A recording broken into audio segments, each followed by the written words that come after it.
So the people who are in Kenya, or Africa at large, basically. or Africa, I'm a product of Kenya, I'm a product of Africa community. We have training right in Kenya. Get in touch with us. We're going to help you make sure that you get this skill, that even if you decide to stay in Kenya, in Africa, you can still work for an American company, you can still work for UK company right there from Kenya. I know quite a number of people who are based in Nairobi, they're working for American companies and they are paid a good amount of money. In today's digitally driven world, data has emerged as the lifeblood of modern organizations. Having been a person who's worked over 10 years and mostly being in administration and also being in consumer services, this is a game changer. I've been able to understand how to use various tools to better analyze data, and this has really helped me in my career as a sales and marketing professional. I've been able to employ the skills that I've learned at Sevenet to clean, transform, and present my daily financial reports since I'm an accountant. Sevenet offers extra lessons like for free. Data analysis serves as the key to unlock the treasure trove of information. I'm able to understand trends, and I'm really excited and thankful that I actually was able to join Sevenett. This has really shaped how I approach key stakeholders and how I position or package my messaging to make sure that it hits the right note. So don't wait, get started.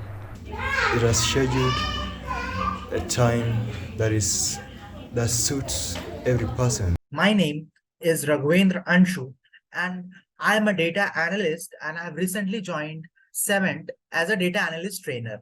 My name is Esther, and I am currently doing the Sevenett data analysis course. My name is Aisha. I joined the Sevenett class in June this year. My name is Norbert CJ. I'm from Kenya. I'm one of the students at Sevenet taking the data analysis class. I'm Mufasa Didan Kimathi. All right, viewers, good morning, good afternoon, wherever you are. This is TCTV1 USA, and I am Tony Shira. And with you today is my very good guest, Mr. Omar. How are you, sir? Good, how are you? Good to see you. Asante sana, karibu sana pia. Asante. So, are you looking at me and seeing data? Yes. You're the data guy. You know, when I look at you, I look at the air on your beards. I look at it, I can count them. I look at, divide them. I look at, them and say, this can be used for decision making. Useful data for purposes of decision making. That's our conversation, ladies and gentlemen, today on your show. All right, Omar. Yes. Tell us who you are. Introduce yourself, please, to our guests. You can look right there in that camera and introduce yourself to the guests today, because everybody is waiting to hear. Hi, everyone. My name is Omar. Omar is a guy born in Nairobi many years ago. Spent early childhood life in the rural. My parents come from Homa Bay, to be specific, Kindu Bay. And so I grew up in Homa Bay County. I went to school literally on no shoes, very limited resources. I went to primary school in the village. At one point, I lost both my parents, and then that meant there was no school for me. I was in class 6 by that time. Okay, hold it right there. Now let's talk. Growing without both parents. Yeah. So we grew up as an orphan. Yes, I did. How was that? Let's talk. It was a hard thing. I would say it's God's grace that I'm here today. There was no life after the death of my parents. So I remember my dad died. Like a year later, my mom died. And I was the eldest because I had an elder brother who was not with us at that time. Okay. So I was the eldest amongst 3 kids. So I had 2 younger sisters. And so I remember mom died. Of course, that time her condition got worse every day. I remember going to school, and every time when I come back, I hear some kind of people crying. I would imagine that's her And so I kept holding my breath. And this one day morning, I woke up about 6, and I had her snoring, like, she's taking her last breath. Of course, I knew what was awaiting me, and I took the courage. So I didn't go to her room. I went ahead, made breakfast for my sisters, put on my uniform, and then I think before I left, I was ready to confirm the fear, and so it was true. It was about, I would say, 7:50 around that time before I left for school. I knew everyone in the village had woken up. Right. And so when I confirmed, I went to talk to my sisters, informed them. These are your younger sisters? Younger sisters. And so we started crying, just for the village to come. I can imagine. That must have been very hard for you. It was. That's a story that can resonate with a lot of people. How did it shape your being, like from right that moment now into becoming the man that you became? Yeah, and so I was a smart boy when I was young, and so but that really affected me because now my dad didn't have a brother, so we had nowhere to go to. Okay. Then we were all adopted by our relatives from my mom's side. Okay.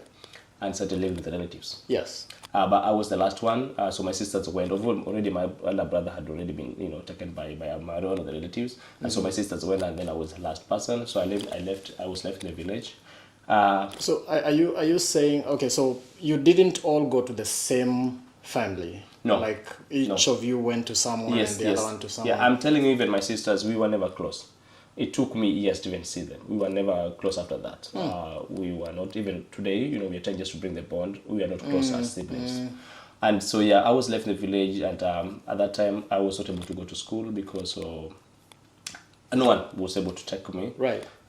Because they already had taken, some of the people were able to take care of, Tukas had already taken my sisters and my brother. And so I went to do fishing.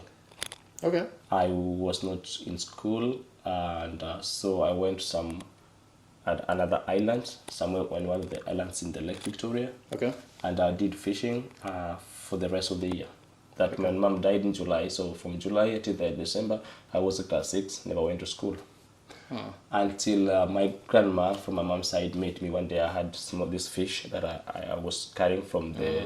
So we would spend time there, sleep there, work there, get money. Technically live there. Yeah, so I was getting about $80, 80 shillings, 100 shillings. So that would mean that I would take breakfast, lunch, and dinner, and then again do the same. So the only thing that I was able to get from there is some dry fish. Okay. So still my grandma from my dad's side was still alive, so I would take that to her. She was old enough to not to understand most of the things.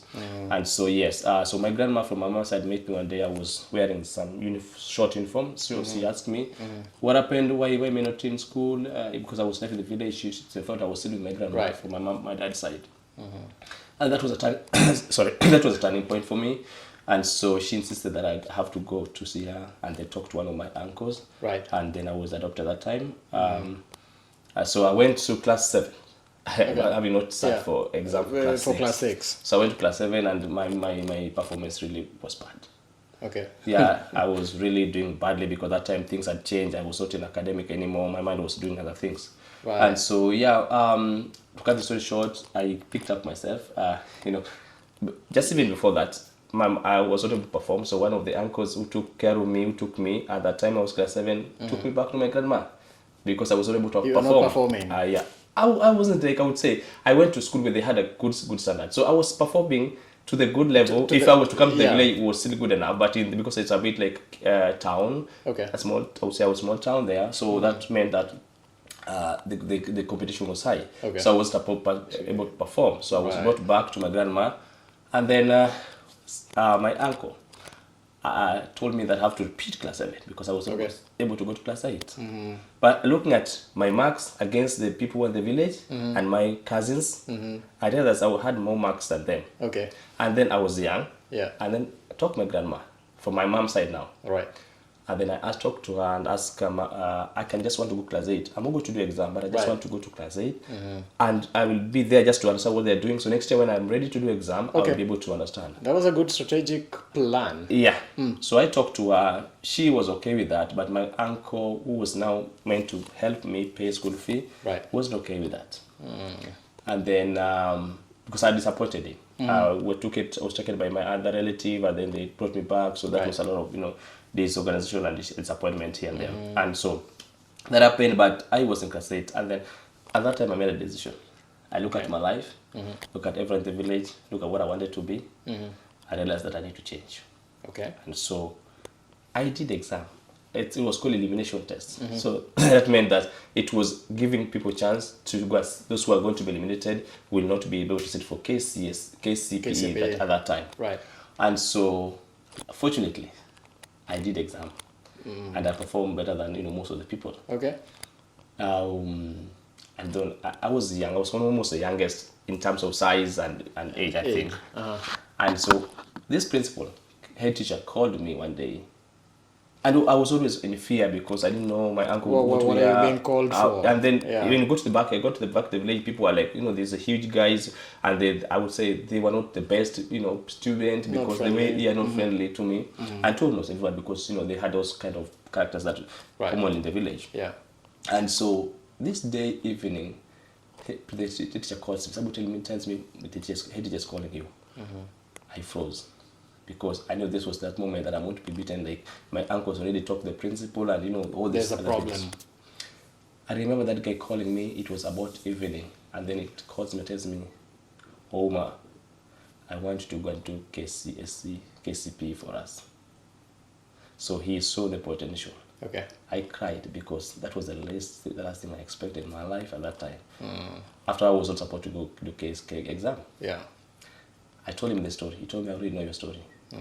I'll talk to your uncle. He will be here before you guys break for home. Yeah, he's coming. I didn't know he was coming, but I've talked to him. And so we were in the class, parade, the evening parade. Yeah. Then my uncle drives and comes in. I had to disappear from the parade because now this was a serious thing. I could not trust anyone. You did not trust your teacher. But to cut this story short, when my uncle came home, whenever I saw him, I was out just trying to get to know what he's saying the whole night. The next day he was leaving, and then he saw me walking. I was trying to make him know that I also exist. So I was walking at the gate somewhere fair, and then he saw me, he called me, say, Kijana, I've talked to your teacher. You say you want to go do KCP, go for it. And I want to see how you're going to perform. Okay. And that was a blessing. I performed well. That was the last time I think I ever got, I went to position 2, and then I was in position 1 throughout. Okay. That made a lot of sense to me. I started to know what I wanted to be. I knew there was some guy called Engineer Okundi, and so I knew I wanted to be an engineer. Okay. And so I went to high school, performed good in KCP. Did you go to Maranda? No. Okay. I did because when I say I performed well, that meant that in the whole district I was good, but that was not good enough. I was at school in Kisii, but because of lack of fee, I was the last one. I went to my uncle switched the school. I had to go to the village again. Right. I went to school when people already did their what I call the first exam. What do you call the exam? There's some exam that you do before the terminal exam. Yeah, some exam in midterm exam. I don't know what it's called midterm exam. Yeah. People had already done it, but I was lucky to be back to school, and then that same week I was not didn't have enough fee. The principal sent me home. I knew I was not going to. I was a day scholar. I knew I was not going to get school fee back home. I remember meeting this guy again the next day. He calls me, and he was this strong guy. He called me. That really gave me serious strokes on my buttocks. Why? He really because told me I sent you back home. You're still back here. I told the principal. I went home, yes, but there was no way I was going to get fee. I just came back. Sent me home. He beat me like, nobody's business. I went home. Yeah, but, thank God one of my relatives was a chief, assistant chief. Who took me back to school the next day. We talked to the principal. He allowed me to be in school. So it was a lot of struggling during that time. I went, then I went to Kisumu, Jalomino High School. I continued performing well. I was still the top student in my KCSE in my school. Good. Congratulations. Yeah, thanks so much. That really, helped me. I didn't know why I was working hard. I didn't know what life had for me. But I knew the only way I would get out of this situation is to work hard. I did that, Right. Yeah, then later after that, I went to Mombasa. I lived most of part of my after high school life in Mombasa for almost 11 years. Did you know someone in Mombasa? When you went Yes, to so my Mombasa? elder brother had already been in Mombasa. Okay. Yeah, had already been in Mombasa. I went to visit him, and then we stayed here. We stayed together. Right. I started teaching in Mombasa. Went to college again. I did a lot of teaching by that time. Of course, Mijengo P I did. Okay. Doing construction. I also did that part of life. The teaching you were teaching, were you teaching because you went to a teachers training college, or No. What were you So teaching? it was a private community school, and then Okay. because my brother was in construction. He was taking he was like I would say a contractor. So he took me to do some more things with him. Okay. But that was too much for me. I did that for like few months. Then I looked for this school, and then I went to the administrator, talked to them. They allowed me to be teaching as untrained teacher. So, Right, yeah, I get So I it. I started- mean, and after all, you were a top performer. yeah, so I started teaching kindergarten, and then I went to head, to primary to I said that I was the principal of that school. That really also helped me. I was able to give back the community. I connected the community.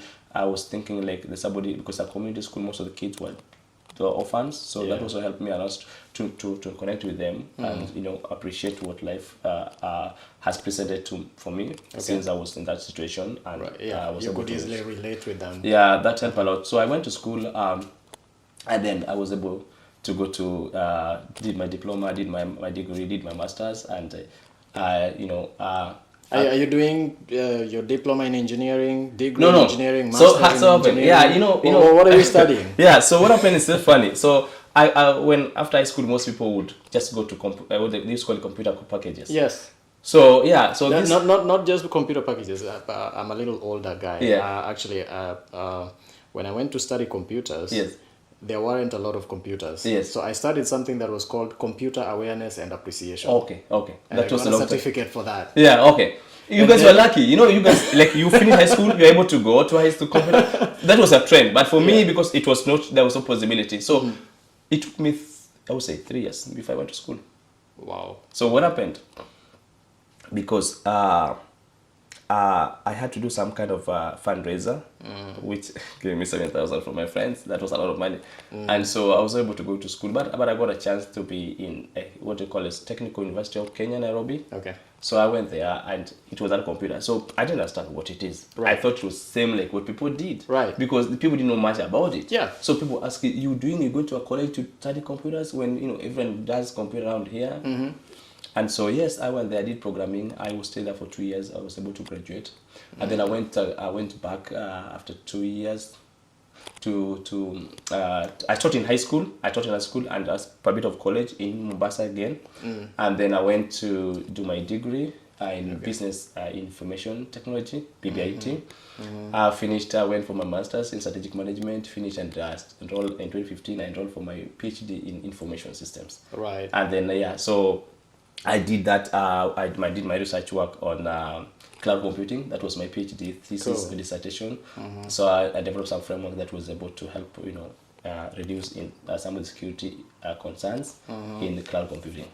Great. So you left me at when you went to technical. What did you call it?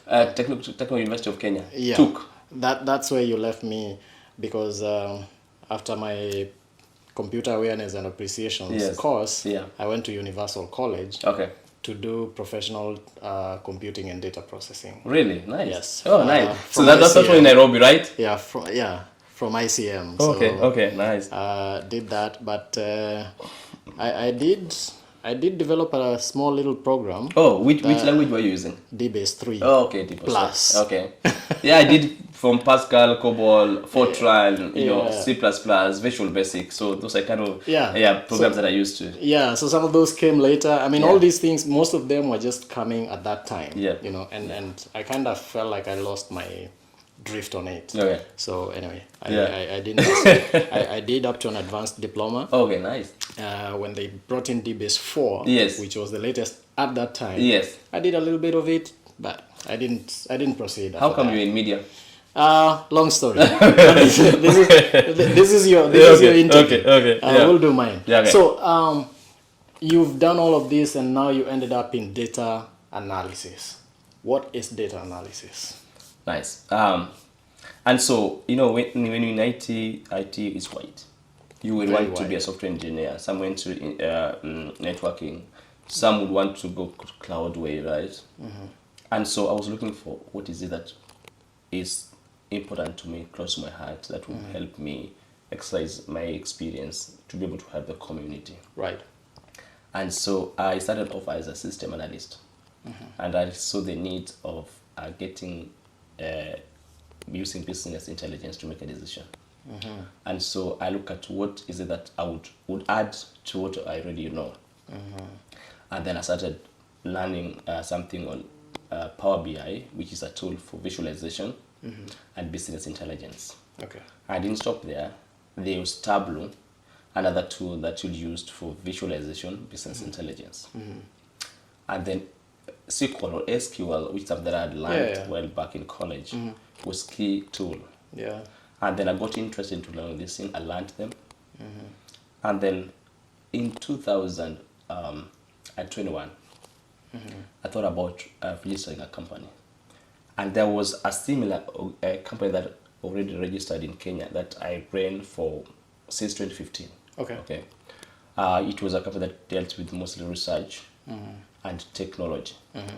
And so I saw this and I'm like, how about coming with a different version of the same organization, but focused on using data as a platform to support or to help community. Okay. So data analytics is simple. Is looking at data, or from collecting it. Or maybe should we start at what is data? Okay. Maybe before we even go into analysis. Yeah. Data is statistics. They are the facts. Okay. Statistics, the facts. Like for example, me and Sue, we are two. That is statistic. Okay. That's data. Those are facts. We are two. There's no debate about whether we are three or we are not two. Right. Okay. So Yeah. these are facts. We are two. Okay. So that's what data is. Okay. Analysis is the process of, and it's called, I would say, series of activities, or it's a process. And that involves a lot. Involves looking at data, collecting it, analyzing it, interpreting it, okay, for making decisions, right? Okay. So it's a process. So it's a series of activities that include examining, cleaning, transforming, interpreting. Okay. So that you can use that now Yes. to make a decision. Good. So so journalism in short is a process of look at data, examining the data, examining, cleaning it, transforming it.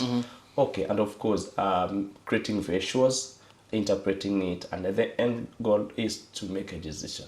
So when you make a decision, it's not just a decision made from nowhere. It's a decision based on facts, based on data, based on facts. So this is the kind of stuff that people can use to make decisions on whether to run for politics, on whether to invest in a certain business, the kind of a decision to decide on what kind of budgets to use for various things. Yeah, talk about politics. So I was once in the mainstream of politics in Kenya. Okay. I ran as a member of parliament in 2017. You did? I did in Mombasa, Nyali constituency. Muhammad Ali's Yes. place? So yeah, of course I in my mind I know I won election, but it's okay. That's story.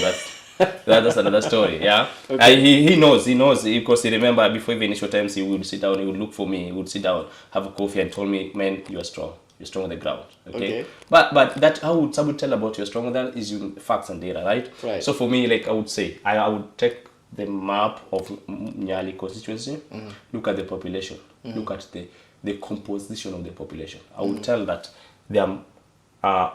there's like 60,000, for example. Out of 60,000 population, people live in Nyali. 20 of them, 20,000 are adults who are eligible to vote. Right. Out of these 20,000, different tribes, like Luos are 10, like that. That's data. You're analyzing it. First, you're examining it. Yeah. You clean it. Like, you don't need kids. Kids are not vote. So, like, already you are cleaning it. You're just extracting what you want, right? Right. And then transforming it. Now, you'll be able to, how do you make this 10 people, what's the target? For example, I'm talking about 20,000. How do I get to that? So using facts, data, and all that you are doing analysis. That's a typical application. People don't understand what they're doing is analysis, the analysis. But when you come to think of it, that is exactly what it is. All right. And so you set up a company. Yes. Sevenett. Yes. Tell us about that. When did you start that company, and how did it take off? Yeah. So in 2021, while in Washington State. Before then we get there, what got you out of Nyali? I'm assuming if you were running in Nyali, then that should have been like your home. So what got you out of? Yeah, so I believe in service to humanity. I was running for Nyali constituency not because I wanted to gain something, but I wanted to make an impact. I told her that I'd worked with the community back in yes. Yeah, when I was teaching there. right. So that I wanted to get more impact by helping the community, supporting them, providing services they need, listening to them, and that's exactly what I wanted to do. I went out there, talked to them, they listened to me, and I would say that wasn't the best time for me. So election was done. I accepted the results. I didn't agree with it totally, but of course I accepted the result. And then, so what next for me? At that time, so I think of coming out here in US to see what life has for me. Okay. And so I took a journey to come to US, and it was a big change for me. It was really big change for me. Because there's such a way of way I look at life. There's some cultures that were attached to me when I came here. Things were different. That's one of the things that has remained constant. Yes. With everybody that I've interviewed, culture shock. Yeah. Things are not the same way that anybody thinks. Yeah. So they say greener pasture. Right. I'm not sure. I'm yet to look at what they mean by greener pasture. Because sometimes it can be hostile. Okay. Life out here can be hostile sometimes. Because I had a good life. I would say, I call it Kenyan standard, I had a good life. But okay. So when I came here, I was expected to have a better life than that one. Than what you had. But I had to start from some point. Right. Which I appreciate really shaped of what I am today in this country. And so I started from a very humble, beginning. I was in school. I continued with studies here and there. But the reality was I had to make a living. I had to pay bills. I had to support my family. I had to support my community. I had to do something to make life, more fruitful or meaningful to me. Right. And so, like anyone else, I got myself into doing what I would find at that time to earn a living. Okay. And so I would say this, like in Washington, I moved to Washington from Louisiana, and I would say almost 90% of Kenyan community or African community, they're in healthcare. Okay. And so at one point I found myself in healthcare. And I appreciate it. It's not a bad thing. It was a good thing. It's a good moment that I cherish. You are a computers guy. Yeah.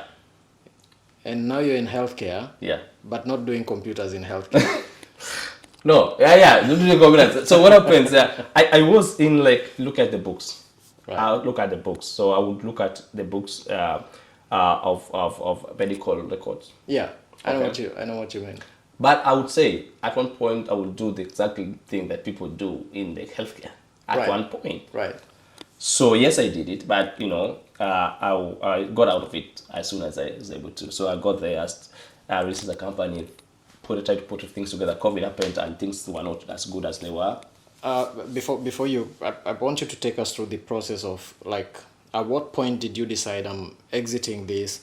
Had you registered the company before you exited, or did you exit and then registered the company? And what are the challenges that you encountered while now going through that process of transition? Yeah. From healthcare into now. So at one point I was asked to do training for called CNA, training for being in that, because that space you have to do some training. Right. So I went to that training. And so I met this guy, he's a Filipino guy who was the owner of the place where they were doing training. I went to him, I talked to him. I saw what he was doing and asked him, could we partner so that I could offer computer training? Because I realized that most of the people who are from Africa, some of them were a bit older, and they didn't know how to use computers and Right. kind of such stuff. And so because exams were done, everything most times were done on the computers. Right. So I'd ask this guy if he would partner, and then we were able to sit down, made a progress of coming up with a website where he would treat people on basic things on healthcare. I would do on technology, on IT, basic computer skills. Right. And so that's how how my mind was. And so even at that time, I was doing bookkeeping. I was in healthcare. Okay. I knew what I wanted. Yeah. I knew I would still go back there. Right. I would still go back to what I love doing was something on tech. Unfortunately, this guy died, so this thing never took off. And so I proceeded in registering my own company. And COVID was there, trying to get one or two things, and then I was able to start it off beginning of this year. And we had our first cohort students registering. And so we even have now second one already in place. Okay. We have a third one starting next week in Kenya. So we will open another campus in Kenya. Right. So that's interesting. So what I wanted to establish, and I was asking you that, is if you registered this company here, like what did it take? Is it like, to someone who is out there who's wondering, if I have an idea and probably what it takes is for me to register a business, what can you say to someone like that? So before we even go into registration of the company is not hard as an analyst. You just need to put things together. You go to the website, like especially if you're doing it from this Washington state, just go to the state website. You're able to register a company. It's not hard. I think what is important is having the idea and starting off the idea. Right. People have had this idea, big ideas. You have it in your mind. You think you want to do it. Starting off is always the biggest challenge. Right. Because first you get to know whom are you targeting, what are the resources available for you, how do you reach your market, how do you convey your message, right? Right. So those are things that sometimes I would tell you I would do a research. The whole of last year, I had like the initial thing that I wanted to put into this, right? And what I'm doing is a bit different, but of course they're related. So every day you think of this, try to think if it's going to work, and then you move on. Because with technology, you look at what's trending. The reason why we were doing this thing, especially at this time, because the analytics has been voted the most in demand skill. So right now, people talk about machine learning, talk about AI, people talk about robotics. Yeah. That's based on data analytics. So that's why it becomes a good, like, if I was like, if last year I was thinking of something different, which is exactly that, and then realize that that's has been overtaken by by the events, then you look at what is trending. This trending here has been projected for the next 15 years, still will be the most demand skill.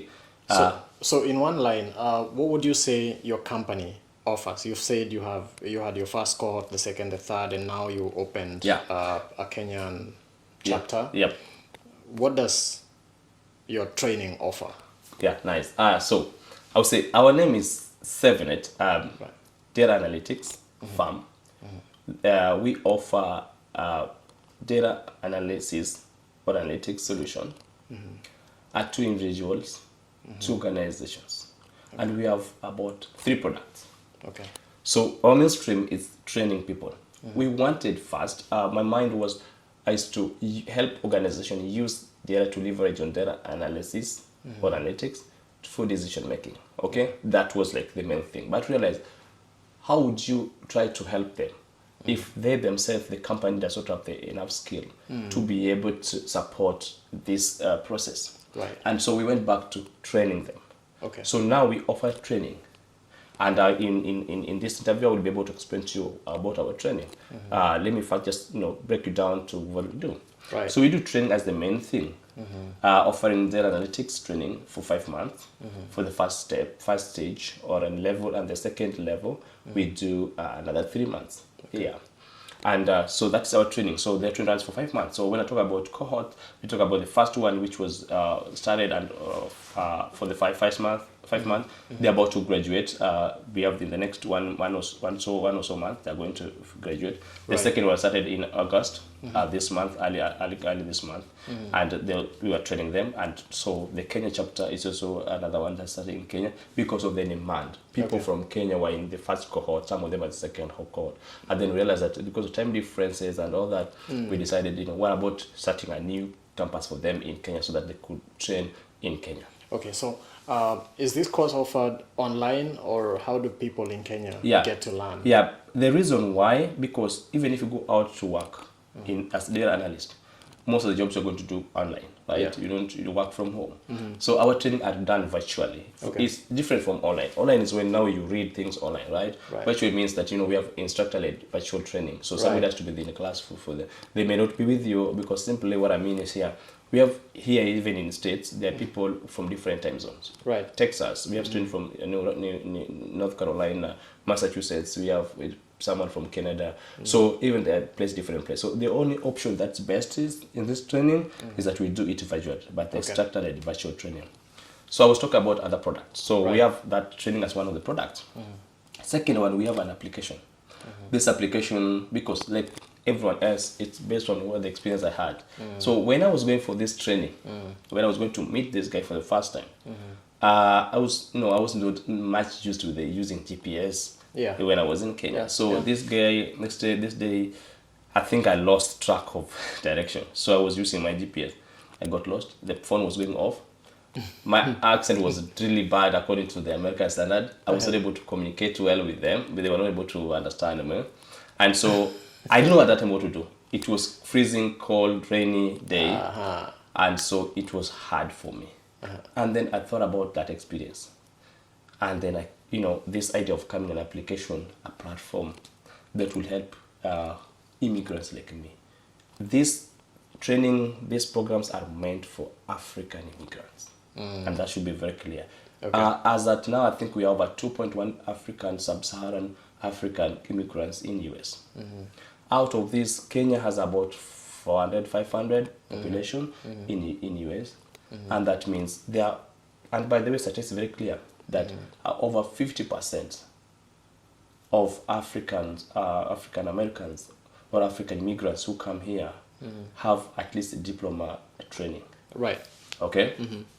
And one of the reasons why we are doing this is because they come here, just like me, who had education. I had to start somewhere. Right. Some of them start from somewhere and they stop there. Right. Because they don't, they have no one to, to stimulate them, to encourage them. Please come on, you can still pursue other options.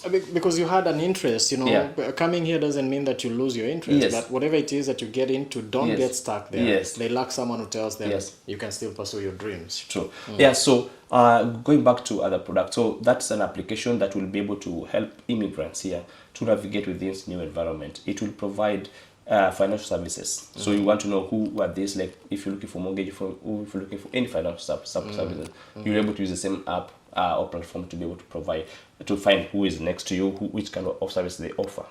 We talk about social integration, like what are the national parks, what are the zoos, which are the zoos around us. Right. What are these children support services? Yes, around you. What are these social services that support? You just need to check on the app near you, are they able to get those services? That's quite interesting. We have an app integration with the over 6,000 institutions, universities, and colleges in America here. You can be able to check depending on the course, the university, the state that you want, and then you at the same time you're able to look at the funding, financial aid that are available. Okay, you can be able to look at virtually everything within that platform. I'm hearing you talk about that, and it draws me back to like something that we were, trying to work on. We were trying to come up with a guidebook. Okay, good. Something that if you land here as an African immigrant, you can get into a book and go through all you need to know: where to get a bus, how to get a bus, where to get your account opened, which banks to go to, how to access health services, how to get licensing and all of that. And now what you're talking about is that next level. Yes, and just a book now. This is an application. You just download it in your laptop or your phone. You are good to go. Right. And we are not stopping there. This platform gives you what we call marketplace, where you as a journalist you would showcase what you have in the platform. Right. Somebody looking for you can easily Can be find able to you there. access you. So what happens is a platform where those who are buyers and suppliers would Can meet meet, up. and the next step they would come to you. They go to your website or kind of contact information. You Right. can able to pick it from there. Right. Then deal with them. That's what we're doing. Because I realize that people don't understand the things that they need to do. Right. You know, at one point, you know, this guy is somebody. I paid for insurance for my car. But you don't even know that what you are paying, it's a big, you know, sometimes you don't even pay those to rate, just sign. Right. Do you know right now you are entitled to get a lawyer in case somebody sues you out of the policy you pay? People don't understand that. Okay? So those are things we're proud. Legal services, people struggle a lot to get their ways out on how to, you know, get legal services. You don't get to pay a lawyer. Right. Okay? They're paralegal people that you can pay, you can consult at affordable prices. There are times you need a lawyer, times you don't need a lawyer. Right. So those are things that you do. There are many things you come here, they're like, okay, come on, I'm looking for, you know, somewhere I can eat nyama choma. Where do you know? How do you know that you get to get a nyama choma? You don't need to ask And you someone. can't be in all these groups. Yes, you know, most time people depend on WhatsApp group. So what Right. we're telling you, whatever you want to do in the WhatsApp group, you can always find it. This is an integrated part where Yes. you can come in and... Yes. Okay. Anything so other is than- the app already up? Yes, so and we are running? launching the app in the end on 30th, most likely. That's what the plan. If plan goes well, of September. So end of September, we are launching that app. Another product that we are starting is coding for kids. So technology does not stop with adults. Correct. I look at young men in the history of technology, from Bill Gates to Zuckerberg. People were in college and they already knew what they wanted to do in life. That's what I'm expecting for our kids. I Right. want these young men from Africa, immigrants whose their parents came here, who want to get in tech space to do it as early as 7 years. So it's called Code 7, where you start learning how to do coding from roadblocks to Python programming to Java programming. Okay, so that you can be able, by the time you're 15, 16, if that's your thing, then you're able to develop some skill. You talked about building some programming, okay, languages, using that to be able to build some programs. And that's exactly what I'm expecting from our kids. So this Code 7 is an app that is, we are starting it in the next 2 weeks. We are launching it. We already, you know, parents are already asking for their kids. What about our kids? So we know there's demand is a for market that. in We there, want to provide, you know, holistic support to the families, from the parents to the kids, okay, to anything that you want. And that's some of the things we do. All these things are data driven. You understand, I believe you do, that Right, yes. AI is a big thing today. Right. It is. I mean, I can tell you, I already ascribe to some of them in Yes. photography. Yes. I ascribe to some of them, and also in I've looked at ChatGPT. Yes. And I've also looked at Bard. Yes. Yeah. So I'm aware. Yeah, I mean, nice. and- And I hope you know that ChatGPT is a model that's a natural language machine language that has been developed basically using powered by data-driven applications. Right. Yeah. Absolutely. So there are models, algorithms that are developed to be able to act as a human, or be able to do something, gaining human intelligence, Right. Text mining, to put these things together to be able to give you what you want. Absolutely. So we're going to take a short break right here, and we'll be back with you and Mr. Omar as we continue to discuss data and how it affects us and what is required for someone to become a data analyst. So why you should get into data analysis. We'll be right back.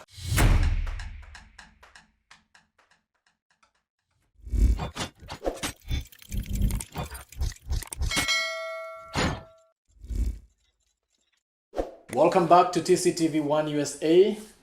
We're coming straight to you from Washington, and I am here with Mr. Omar, a data analyst. Is that correct? By the way, it's Dr. Omar. You call me Dr. Omar. Now.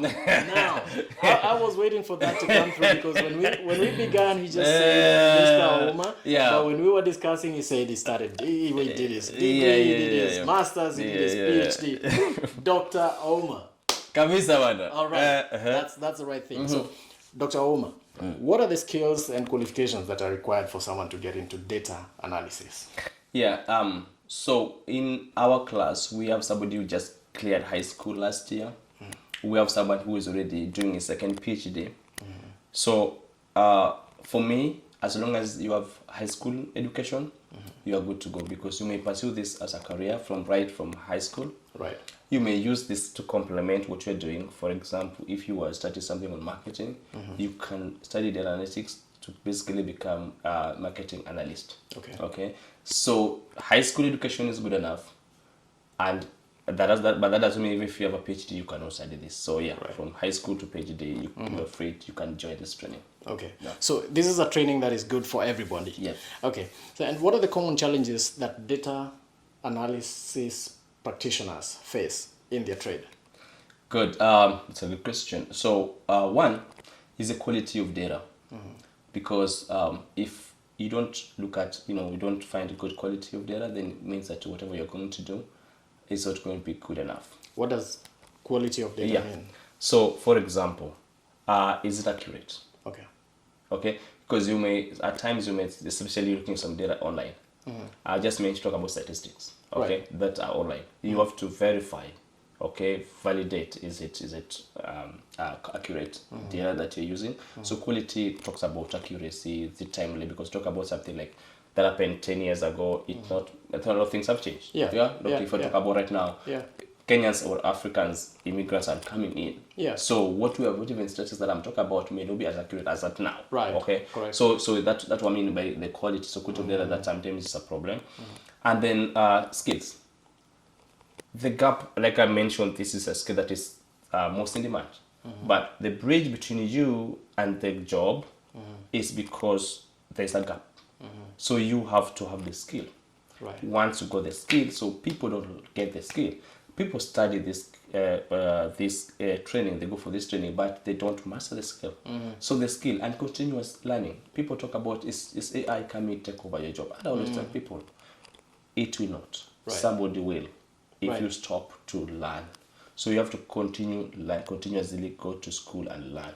So lack of education, lacking of continuous skill improvement, those are the challenges that people face.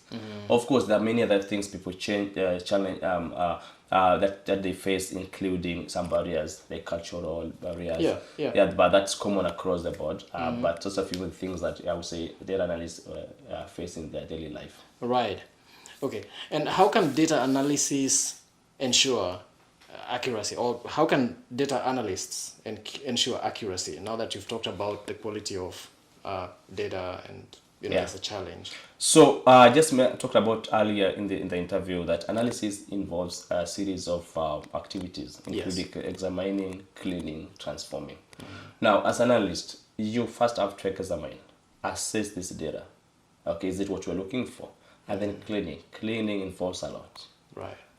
For example, we'll give you, if you've got like set of data, right? But in this data set, there's some values which are not included, so you have to clean it. There's part of transformation. Transformation is, I would say, manipulation, making this to what you want. Okay. So it's cleaning and manipulation as part of that analysis. That's important. That ensures that accuracy is enhanced. Yes. Now, you talked about manipulation. My mind quickly went into elections in Kenya. Open the servers. Data was manipulated. Jose Camargo. Yes, I know. Yeah, so good. Yeah, I was teaching. So I always teach the first class with my students, and I remember when I mentioned that, somebody asked me, Mwalimu, could you explain? Because manipulation to us is a different thing. So manipulation in this case, I mean transforming data set into what you want. Okay. So I'm looking, for example, to look at a data set which has male and female. Okay, but I'm only looking for male, so I don't need female. So what I do, I manipulate, I transform it to what I want. So that it just gives you what you need. Yes. So for example, I would say, like, sometimes you want to look at the first column not having some value, but you want to make the first column to be the heading. Sometimes there are a lot of things that you do. So I would tell you, there's something called Power Query when you're using either Power BI. So there's this window that comes in with manipulation, but there's also some more technical terms. It's called Power Query that helps you do that. We'll get there when we are studying it. So I want to ask you one question, like, are there real life situations where data has been used, data analysis has been used, and you can probably give us examples of how to solve real world problems using data analysis. Yeah. You talked about elections in Kenya.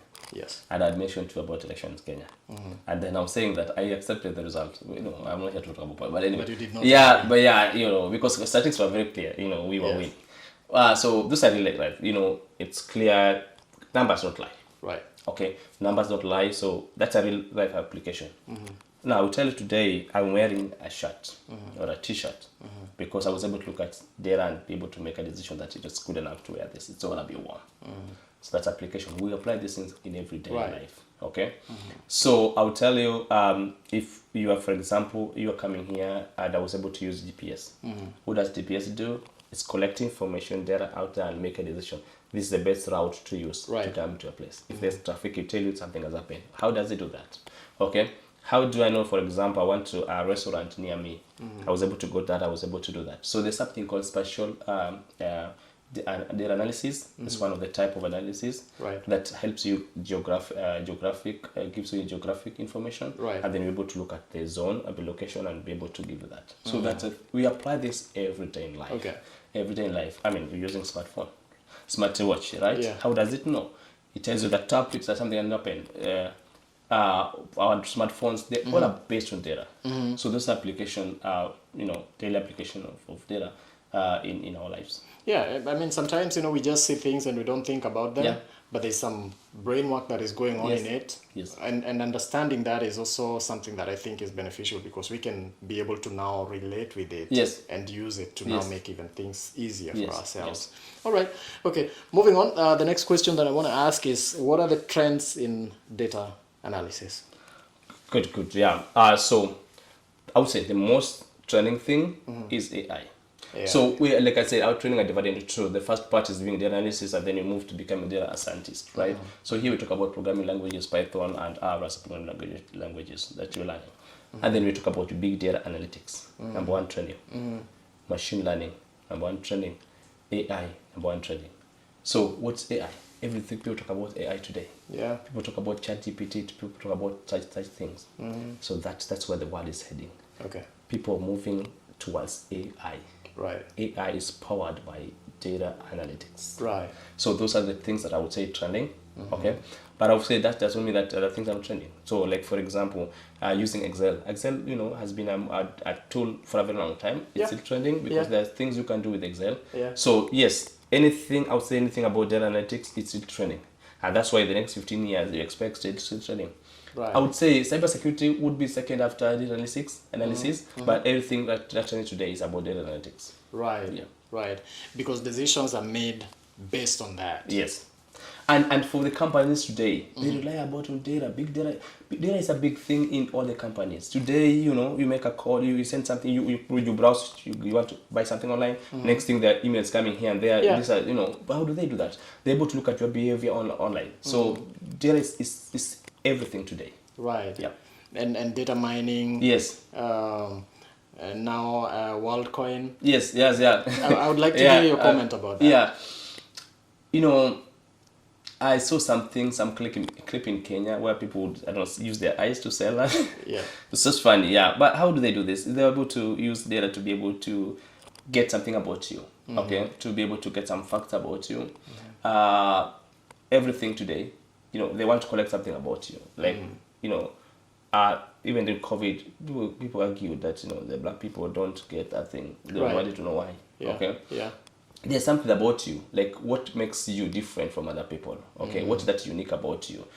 We are the same, but there's something, like that's why you see someone's a blood group or someone's there's something unique about you. Right. And that can be used for something different. So people want to collect this data about you, and that's one of the things that gives them power over you. Okay. Yeah. So one thing that I want to clarify, your training, does the training target equipping people with the skills to be able to use data analysis to make decisions, or does it also help people who want to become data analysts? Good. So every time you come to a class, the first thing I ask you to tell class about yourself and what's your end goal. 99% of everyone wants to either change a career, switch to something like a new career, or start a whole new career altogether, or use this to complement what they're doing. Okay. So in the day, the end goal is people want to get a good life using this. I watched a clip that the assembled say that they are paid about 30,000 every month. I mean every year, and then they still feel that they are underpaid. Okay. If you convert that, that would be about 20,000 every month, and see somebody feel that they are underpaid, and they're analyst. That tells you that there's a good amount of reward in this skill, in this training. All right. So basically, you may want to use this either to complement what, if for example your operation, you're working in operation, you want to become operation analyst, okay? Right. To get a competitive edge over your colleagues, right? So either you want to change career, you're switching, you want to complement what you're doing. The more end goal is that you want to get a more decent life, where you go to work from home. You work for any company anywhere. Right. You have a life-work balance. Okay. You are able to have control of some things in your life. Correct. Yes. All right. So as we come to a close, what advice would you give to someone that wishes to become a data analyst? Start now. Get in touch with us. Don't hesitate. If you are a professional from Africa who moved here, you had a different life altogether, you came here, put your feet together, but don't stay there for long. Get up. There are opportunities for every professional. Where to start could be a problem, but we're here to tell you that with data analytics, you can get your feet off the ground where you are. Get moving, start moving. Let's go and have a decent life, a life that you will be proud of if at all what you're doing is something you like.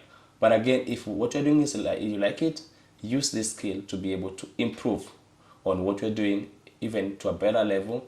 Keep moving, keep soaring. We are here to support you. This training is for us. Ni yetu sisi kama Waafrika, na naomba tushikane pamoja, tusonge mbele, tuko na nyinyi. This training is meant for us, by us, and we are going to work together with you. So the people who are in Kenya, or Africa at large, basically. Or Africa. I'm a product of Kenya, I'm a product of Africa community. I'm telling you today, we're in this world, the first #1 country in the world. And I'm telling you, we're going big. Do not stop. We have training right in Kenya. Get in touch with us. We're going to help you make sure that you get this skill, that even if you decide to stay in Kenya, in Africa, you can still work for an American company, you can still work for UK company right there from Kenya. I know quite a number of people who are based in Nairobi. They're working for American companies and they are paid a good amount of money. You don't have to be here to get this skill. You can get our skills. If you want to join our class virtually, we can train you here, or you can train in Kenyan campus, and that will help you to get yourself moving. Don't stop. Do not be afraid. Everything is possible. I've told you my story. I was this young man from the village without the parents who made it today. And I'm telling you, you can make it. I look forward to a situation that somebody will say in 40, 50 years that this young man started this thing, may help us to move. And I'm telling you, I'm not going to stop. And I don't want you to stop. Let's keep going. We got this. Dr. Omar, ladies and gentlemen. Santa sana. Thank you very much. Thank you for hosting me. And I'm glad that today we're able to tell the people what we have and give them hope that there's a good beginning, future that is bright for them. Karibu sana. Thank you. Karibu sana. Students, non-students, Africans, Kenyans, everyone. This is the #1 trending show here in America and around the world. Please subscribe. See you there. Dr. Omar, ladies and gentlemen. Santa sana. Thank you very much. Thank you for hosting me. And I'm glad that today we're able to tell the people what we have and give them hope that there's a good beginning, future that is bright for them. Karibu sana. Thank you. Karibu sana. Students, non-students, Africans, Kenyans, everyone. Powerful. TCTV 1 USA. You know, you've been a lot of inspiration to me. I first watched your clip and I said, this is what has been missing. Keep going. We're with you and do what you're doing. You're doing a great job for the community. Big up and be blessed.